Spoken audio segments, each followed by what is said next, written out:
ikipe ya Gasogi United ntabwo yumva buryo ki yatewe mpaga. Perezida wa Gasogi United Gakuzinkuriza Charles cyangwa se uwo muzi nka Kenis yavuze ko nyuma yo kujurira umwanzuro wo guterwa mpaga ku mukino wari kubahuza n'ikipe ya Rayon Sports ku cyumweru, Rwanda Premier League yabasubije ibyo bari biteze igaragaza ko yari mu kurifata umwanzuro wo kubatera mpaga. Ese wowe kugeza n'uyu mwanya uhagaze kuri uyu ruhande, ikipe ya Gasogi mpaga bayiteye byari bikwiye cyangwa yararenganye nk'uko Kenis abivuga, avuga yuko Ferwafa yahubutse kuba yafata umwanzuro wo kubatera mpaga batubahirije amategeko nk'uko inyandiko zibigaragaza. Reka turebe uruhande Kenis ahagazeho n'icyo agenderaho avuga ko Ferwafa yabarenganyije, ndetse turebera hamwe ubwo Kenis yandikiraga Ferwafa ibaruwa, turebe igisubizo bamuhaye.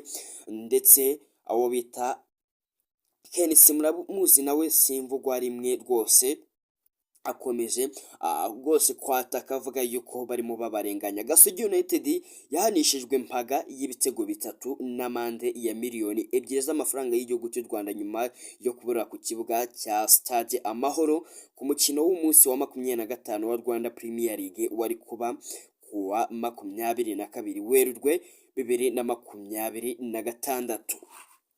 Kuwa mbere rero iyi kipe yahise yandikira Rwanda Premier League igaragaza ko umwanzuro wafashwe udakwiye kuko hirengagijwe icyo ingingo ya 5.5 mu mategeko agenga Rwanda Premier League ivuga.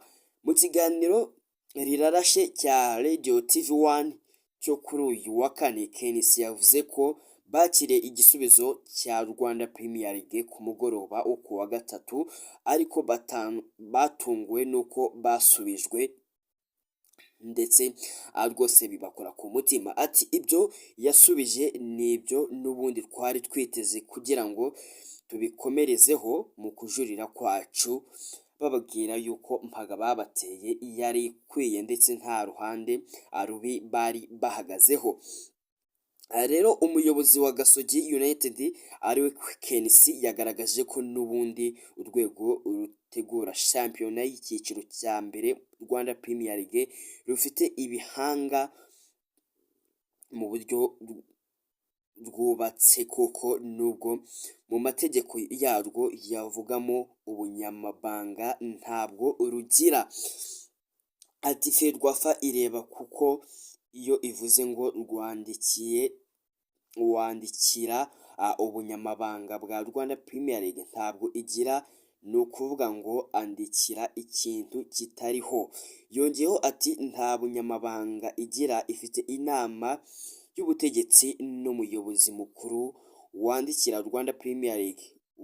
Uwivuga nk'umunyamabanga mukuru ni CEO, umuyobozi mukuru, kuko iriya ni kompanyi ya Ferwafa. Ubundi icyo duhanganye nacyo ni amategeko no kuyubahiriza, avuga yuko kugira abatere imbaga batubahirije ayo mategeko n'ikirere ari kugendera kugira Rwanda Premier League ishimangire ko yagendeye icyo yagendeyeho itera mpaga Gasogi United, kuko yari yarayimenyesheje iby'impande zabaye ku mukino mu masaha 48 ateganywa n'amategeko. Kenis yavuze ko ari ugufata agace k'itegeko isimbutse akabanziriza itegeko.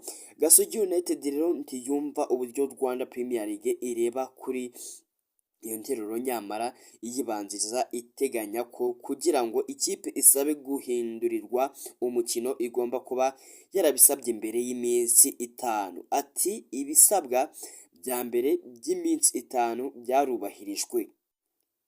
Ahangaho nizere ko turi kugendana. Nimba Rayon Sports yaracyuye amanota 3, ikipe ya Gasogi igaterwa mpaga, uwo bita Kenis avuga yuko kugira ikipe bayitere mpaga nuko iba itaratanze ikibazo cyayo mbere yuko iminsi 5 iba kugira match ibe. Kenis we aragira ati kugira iyo minsi 5 igere, ikirego cyacu twari cyangwa se ikibazo cyacu twari twaragitanze, ariko ntabwo byubahirijwe kuko amategeko abivuga. Niba Rayon Sports yarasabye kuwa kane harimo iminsi 3 ntabwo ari iminsi 5. Ku bijyanye no kuba ibyabaye ku mukino wa Rayon Sport na Gasogi United bimeze nk'ibyo Gasogi United yakorewe igahindurirwa umukino yakiriyemo Kiyovu Sport mu Gushyingo 2025, Kenisi yavuze ko ari Kiyovu Sport itarabyitayeho.